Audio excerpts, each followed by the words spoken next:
So what actually comes with your admission fee to Anakeesta, and what do you need to pay more for? Join us in the second part of our 4-part video on all about Anakeesta in 2024. Welcome to Bear Facts, where we explore the Smoky Mountains one bear fact at a time. Anakeesta is a small city with many features that are included in your admission, as well as many other paid additions you can add to your experience once you reach the summit. In this video, we'll take a closer look at the options you have for entertainment once you've reached the top of the mountain. In part 1 of this series, we gave you all the basic Anakeesta facts, including pricing, transportation, general tips to help you enjoy your experience more. Now it's time to learn more about what the admission price will give you and what attractions they have or offer that will cost more. This video will help you figure out if the price is worth the admission. Just a recap about Anakeesta for those of you who are just joining us. Anakeesta is a wildly popular attraction that takes you to the summit of the mountainside in Gatlinburg. Anakeesta is a paid attraction that has 2 main modes of transportation: the chairlifts and motorized vehicles that transport guests to the top of the mountain and to the bottom of the mountainside. Once at the top, you have a wide range of activities and dining options to choose from. In this video, we'll focus on the activities guests can choose from. And though there are a surprising amount of activities that are included in your admission tickets, there are many other things that guests can add to their experience that are not included. Let's take a look at the different activities and give you a better idea of what you can expect if you visit during the 2024 season. Let's start with the attractions that are included in your admission. I try to avoid the word free since you are paying to get to the top of the mountain, but besides transportation to the top, there are 3 big things that can make your visit worth the cost. These are the AnaVista Tower, the Treetop Skywalk, and the newest addition to the park, BirdVenture. Though there are many other smaller activities and places for adults to enjoy or kids to play and interact on, these are the big 3. I'm going to start with the focal point of Anakeesta, the AnaVista Tower. The AnaVista Tower is at the highest point of the mountainside attraction. Guests can get to it using a variety of slow, meandering paved trails or up different staircases, taking a more direct route. This 60-foot high structure is the centerpiece of the mountain, giving guests a full 360-degree view of the mountains and surrounding area. Once you get to the base of AnaVista Tower, you will need to climb 78 steps, but each step is worth it once you get to the top. Unfortunately, it is not handicap accessible at this time. But if you can or do navigate the stairs, you will be rewarded with a stunning view of 3 states and, of course, Gatlinburg and the Smoky Mountains. Once you get to the top, you can walk around the circular platform and read the facts and plaques that talk about the area. There is also often a staff member who stands at the top helping guests and answer questions. To make things more interesting, the architects also put in 2 areas where you can stand over acrylic glass tiles and look down below at the people walking around. Though it's not as impressive as the Sky Bridge glass walkway, it still gives guests a little thrill. The tower was added to the park in 2020, though not completed by the park's opening in 2017. It has been the crowning jewel of the attraction, and with its unique architectural design, a major part of the attraction's identity.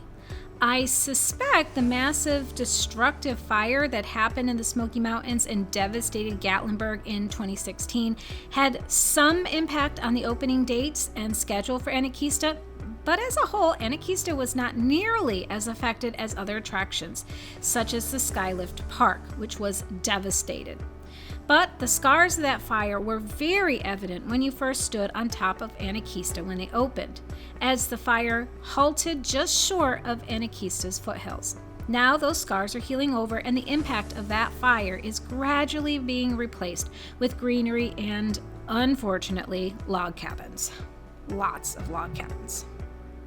The AnaVista Tower was designed by Bob Benz to look like a blooming flower. The massive steel structure was reportedly stronger than steel, and it better be, considering the high winds and weather elements that the structure needs to stand up against.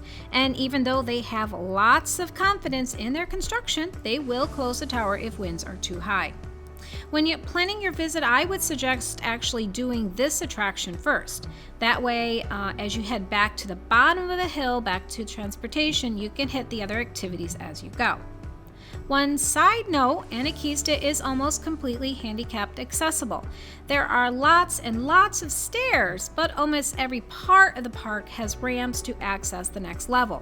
The only things not fully handicapped accessible are, unfortunately, the main 3 attractions that are part of your admission price. Neither the top of the AnaVista Tower, the Tree Bridge, or the BirdVenture are handicapped accessible at this time. It is possible that BirdVenture might someday be accessible at the lower levels as the park continues to its expansion, but when we were there last, it was not. As you head towards the tower, you will pass several well-manicured gardens, archways, and sculptures. There are walking ramps that will lead you up and around all the levels leading to the AnaVista Tower, as well as stairs that will get you to the top quicker. Though half of the enjoyment of Anakeesta is their well-manicured landscapes. I would suggest taking the slow, winding ramps at least once to see everything. Of course, there's the willow man tree that guests line up to get family photos with, or, the heart-shaped vine thingy that you can get a really great couple shot with the mountains in the background.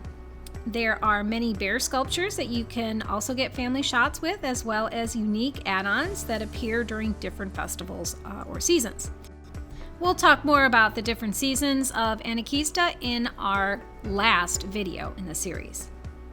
Anakeesta continues to add more to the attraction and focus on family-friendly activities that allow kids to be, kids. There are different obstacle courses and balancing areas that kids can run around on and play, and nooks and crannies to keep kids curious.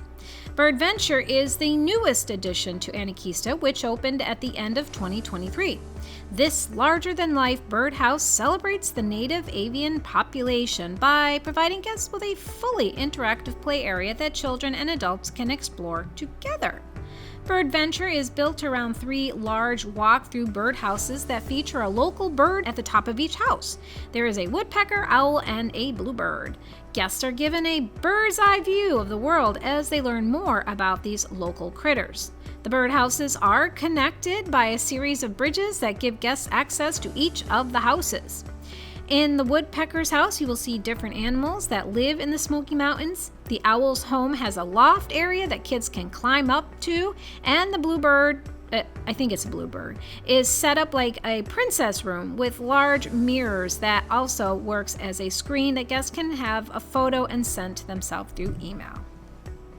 There are 2 lower levels to the birdhouse adventure area. The middle level has mesh enclosed bridges and a balancing area. There are also tube slides that guests can slide down to the lowest level. At the time we visited, the tubes weren't open yet, but they look like they're done. The BirdVenture, like most every place in Anakeesta, is beautifully designed, colorful, and at night visually stunning. Even if you don't have children, just walking around the play area is fun and enjoyable. The last of the 3 attractions that are included in the admission price is the Tree Bridge. This 880-foot-long expansion of wood-planked bridges is one of the longest, if not the longest, tree bridge in the country. There are 16 individual bridges that make up the structure. Each is suspended up to 50 to 60 feet above the air and connected by wooden platforms built around trees. The bridges are suspended with ropes and they are not stable.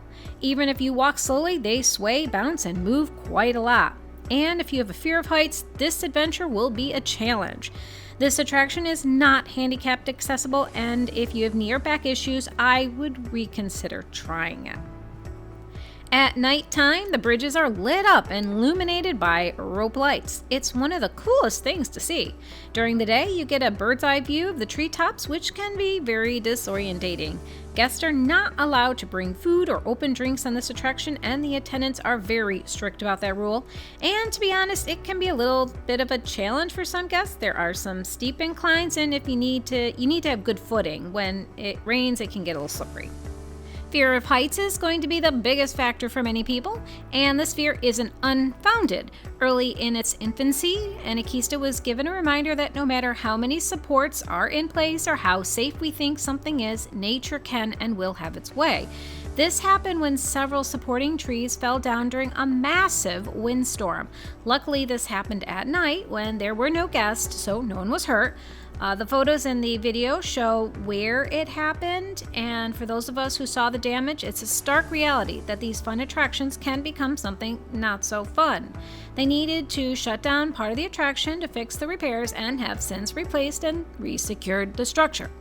I have been on it many times and feel perfectly safe. Anakeesta is very adamant about guest safety and will shut down if there's a potential for high winds, severe weather, or bear activity.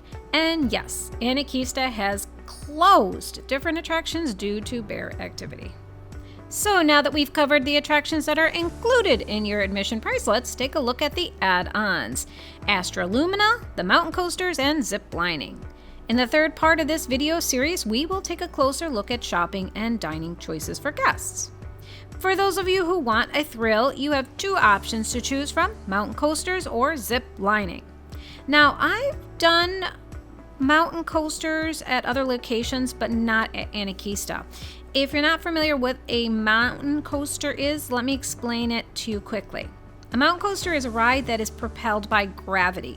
There are some mountain coasters that use motors to get you to the top, but once you're at the top, the guests are propelled by their own weight and angle of descent. Some might think this sounds boring, and if you're a true thrill seeker, it might be. But for those who want a little thrill, minus the extreme drops and G-force accelerations, mountain coasters are the way to go. A well-designed mountain coaster will include turns and rate of descent that make the rider feel like they're moving much faster than they really are. Your own body weight will help accelerate the momentum, so in some ways it's the perfect ride for all age levels. What makes the mountain coaster even better is that guests have some control over their own speed by having a braking system in place. Many require the use of hold-on levers or bar downs to allow for maximum speed, and if you want to slow down, you release the bar or handle. It's that simple. And since there are no shortages of mountains and steep inclines in the Smoky Mountains, mountain coasters are extremely popular. Anakeesta has two mountain coasters, the Hellbender and Rail Runner. Guests can choose to ride singly or with a partner in a tandem cart. Both coasters have a minimum age of 7 years old for single riders or a height requirement of 38 inches for tandem riders. The maximum height is 56 inches. There are also weight limitations. More information can be found on their website. All riders must sign a waiver before being allowed to participate. These are add-ons to your Anakeesta experience, and for both coasters, it will cost $16.99 before taxes. As always, I highly suggest purchasing tickets online before planning your visit during a holiday or busy time. Rides do get sold out.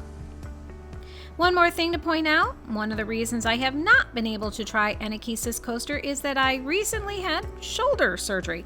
I just couldn't manage these rides. If you don't have a full range of movement, most mountain coasters are not going to be possible. This is not a ride for people with many kinds of disabilities. Just getting in and out of the cart takes some flexibility and mobility. The other thrill ride, if you want to sign up for it, is zip lining. The zip lines run up and over the chairlifts, giving guests an amazing view of the mountainside. That is, if you're willing to open your eyes. I sincerely doubt I would even try this, as I'm not a big fan of those kinds of thrills. But if being propelled at high speeds over the canopy of trees held in place by tiny clips and even smaller cables sound like fun, this might be the add-on that you have been looking for. Like the mountain coasters, there are specific criteria. Guests must be at least 7 years old or 70 pounds and cannot exceed 270 pounds. All guests are required to wear proper footwear and have good mobility. If you choose to do this activity, once again, not me, you will need to sign a waiver and be at the check-in at least 45 minutes before your launch time. The zipline course is to your left as you get off the chairlifts. You see signs for the Dueling zip lines in the Firefly Village and the Bear Essential Shop. For some unknown reason to me, this is a very popular attraction and sells out. Once again, if you really want to do this, head over to Anakeesta's website and get your tickets ahead of time. The cost is $59.99 before taxes. You also need to have admission ticket to Anakeesta to get in. The last paid for attraction that I'm going to talk about in this video is one of the best, if you ask me. This event attraction, I'm not really sure what to call it, was first opened in 2022. It's called AtroLumina, an enchanted night walk. If you haven't guessed by the name, AtroLumina is a nighttime event that you will need tickets to attend. This attraction is in the far back of the park, behind and below BirdVenture. The best way to describe the attraction is to say it's a walking tour that uses the art of lights and sound to create an experience that puts you in another plane of existence, the astroplane. Guests will purchase tickets for different times. What time you pick will depend on the time of year, daylight availability, and ticket availability and park hours. The earliest time available will be dusk. I suggest not picking this time since you really won't get the full effect until true night, when the lights and effects are more vibrant and intense. Since AtroLumina is often operating past the park closing time, these guests will be still able to get to the chairlifts or buses. Don't worry, you won't be stranded at the top. Guests are asked to arrive at the AtroLumina gates at least 15 minutes prior to your ticketed time. Once your ticket time has started, you will be allowed through the metal gates and escorted down the gradually sloping walkways to the entrance of the show. There are bathrooms at the show entrance, a souvenir shop, and a large enclosed sitting area. Since it is a walking tour, I would suggest dressing appropriately. Nights can get chilly. It is handicap accessible, but the grounds in place is gravelly and there are a few gradual slopes to manage. Once you're allowed into the show area, you can set your own pace. You don't need to stay with your initial group, you just need to be out of there before the last chairlift or they kick you out.